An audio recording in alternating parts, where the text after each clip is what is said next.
मैं हवा हूं।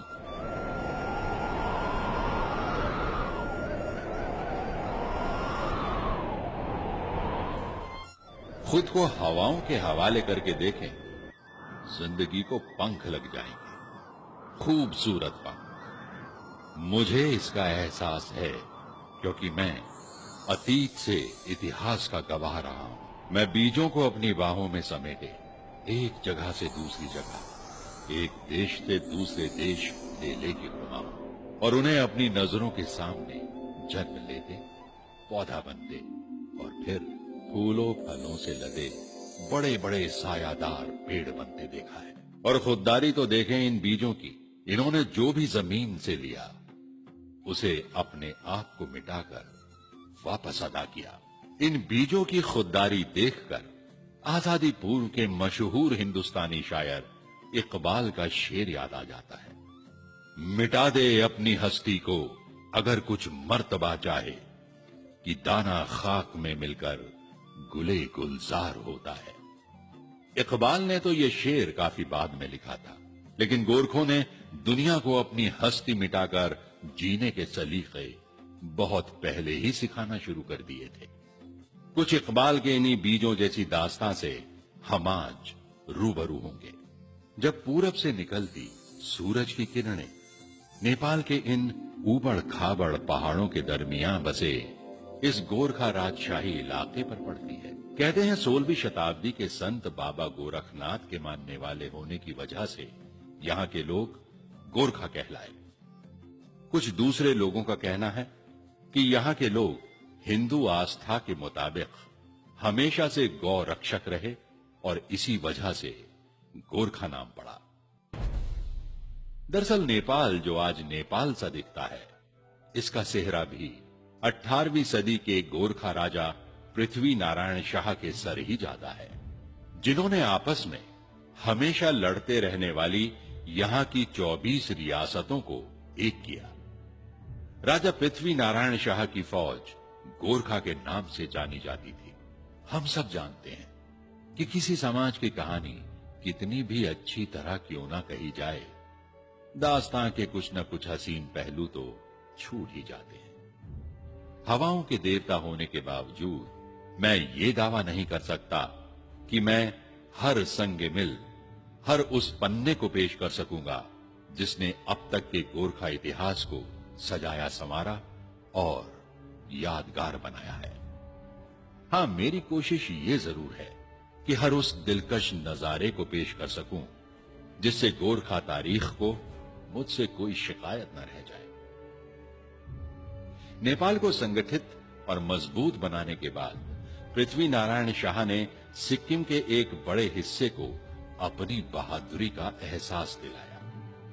पृथ्वी नारायण शाह की मौत के बाद प्रधानमंत्री भीमसेन थापा का दौर आया, जिसने नेपाल की तस्वीर ही बदल के रख दी। इसके बाद एक समय आया जब गढ़वाल इलाके के शुभचिंतक हर्षदेव जोशी ने गोरखा फौज को दावत दी कि वो आए और लोगों की बेहतरी के लिए आए।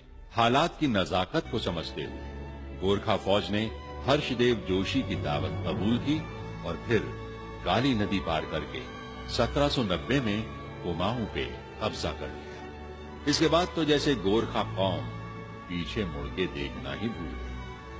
1803 में गोरखों ने गढ़वाल पर फतह पाई और फिर अमर सिंह थापा के नेतृत्व में देहरादून भी हासिल कर लिया। बात यही नहीं हुई। गोरखा सोच अब ठाना है तो करना है। आगे बढ़ने की हद तो ये हो गई कि हवाओं पे सवार गोरखा फौज पंजाब के पहाड़ों को कब्जा करते हुए हिमाचल पहुंच गई और सतलुज नदी पे जाके रुकी। अब हुआ वही जो होना चाहिए। कहते हैं किसी भी बहादुर कौम को उसका हक मिल ही जाता है। इन सब इलाकों पर अब गोरखों की हुकूमत हो गई। लेकिन इसी बीच ब्रिटिश ईस्ट इंडिया कंपनी, जो कि खुद पूरे हिंदुस्तान को अपना गुलाम बनाने के ख्वाब बुने हुई थी, गोरखों की बहादुरी की खबरें मिलने लगी।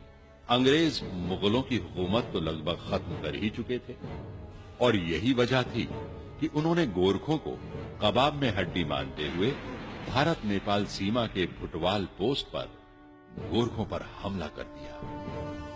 अब हवा का रुख बदला और जंग की तस्वीर भी। देहरादून में गोरखा सेनापति बलभद्र ने देहरादून के नाला पानी के घने जंगलों में खलंगा किले का मोर्चा संभाल लिया।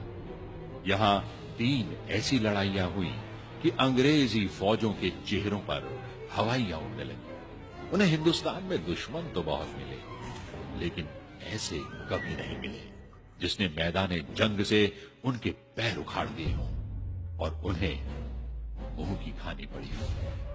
खैर, गोरखों की कुल जमा फौज 600 लोगों की, ऊपर से घर से हजारों मील दूर, इसलिए किसी मदद की कोई उम्मीद भी नहीं।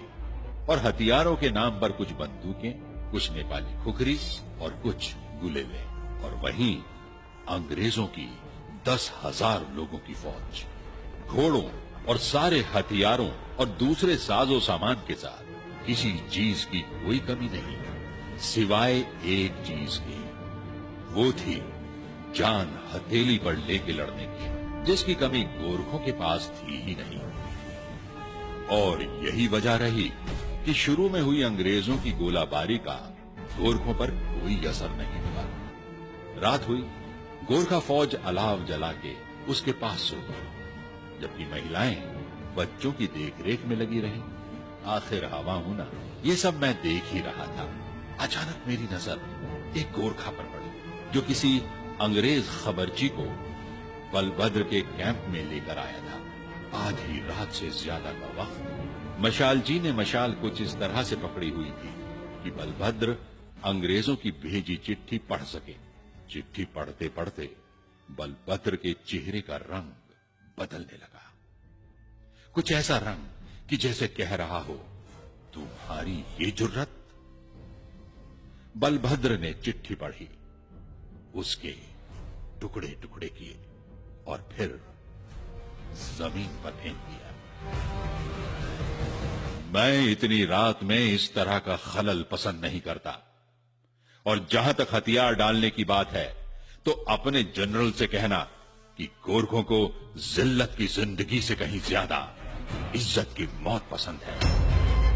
और हां, उनसे मुलाकात युद्ध भूमि में होगी। गोरखों का यह बागियाना अंदाज जवां जंग के सितारे के नाम से प्रसिद्ध अंग्रेज कमांडर सर रोलो गिलिस्पी को क्यों पसंद आता? अगला हमला यकीनन बड़ा होना था। हुआ भी यही।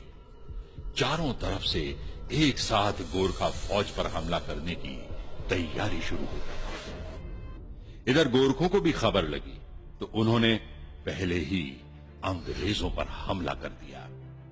गोरखा के गुरिल्ला हमले और आसमानों को चीरते हुए नारे, जय महाकाली, आयो गोरखाली, ने अंग्रेजों को संभलने का मौका ही नहीं दिया।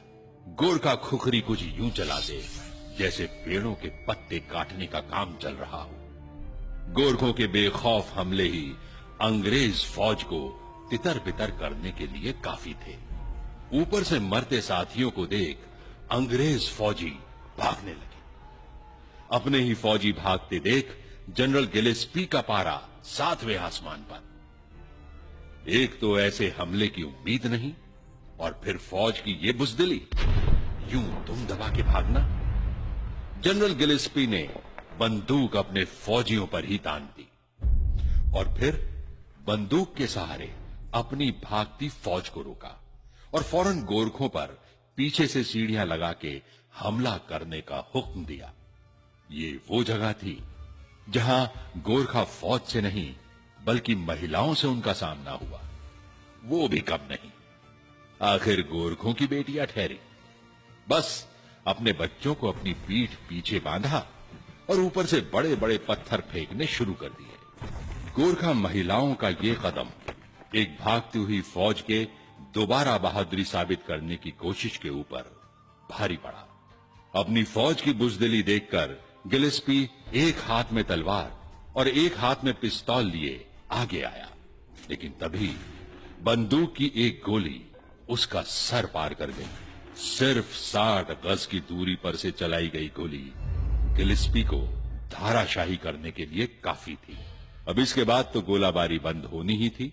अंग्रेज उल्टे पांव वापस हुए और गोरखा उन्हें देखते रहे। फिर 1 महीने बाद अंग्रेजों की नई फौज नए साजो सामान और हजारों फौजियों के साथ हाजिर हुई। तोप गोला गाड़ी खींचते, हाथियों के झुंड, उनके फौजी झंडे पतझड़ की तेज मौसमी हवाओं में मानो उनकी बहादुरी की कोई नई दास्तां बयां कर रहे। अंग्रेज खलंगा पहाड़ी की तरफ बढ़ रहे थे। उन्होंने अपनी तोपें लगा दी और शुरू हुआ सिलसिला सुबह शाम खलंगा पर गोली बरसाने का। हाँ, इस बीच उन्होंने अंग्रेजी चाल चली और खलंगा की पानी सप्लाई का पता कर लिया। फिर क्या, पानी सप्लाई गोरखों तक पहुंचने से रोक दी गई। 3 दिनों तक तो गोरखों के पास अपना पानी था, उससे काम चला। लेकिन फिर बिना पानी और लगातार गोलाबारी ने गोरखों को पस्त किया। बहुत से गोरखा मारे गए। तीसरे दिन बलभद्र और 70 दूसरे लोगों ने खलंगा का दरवाजा खोल दिया। गोरखों को अचानक सामने देखकर अंग्रेजों ने गोलाबारी बंद कर दी। बलभद्र ने ऐलान किया कि वो हारे नहीं हैं, अब अपनी मर्जी से लड़ाई से जा रहे हैं। किसी ने कोई गोली नहीं चलाई। गोरखा चलते चले गए और अंग्रेज फौजी देखते रहे। बलभद्र और उनके आदमी पैदल नीचे पहुंचे, सागर ताल नाम के पानी के स्रोत के पास। वहां सबने कई रोज की प्यास बुझाई, पानी भरा और फिर हिमाचल में अमर सिंह थापा की फौज में शामिल होने गए। बाद में रणजीत सिंह की फौज में शामिल होके अंग्रेजों के खिलाफ अफगानिस्तान में फिर लड़े। अंग्रेजों ने खलंगा को नेस्ता नाबूद कर दिया। आज एक बड़ी जंग की निशानियां समेटे चट्टाने और तोप गोले से गिरे पत्थर ही गोरखों की बहादुरी की दास्तानें बयां करते हैं। गोरखों ने अंग्रेजों का एक बेहतर फौज होने का गोमान तोड़ दिया था।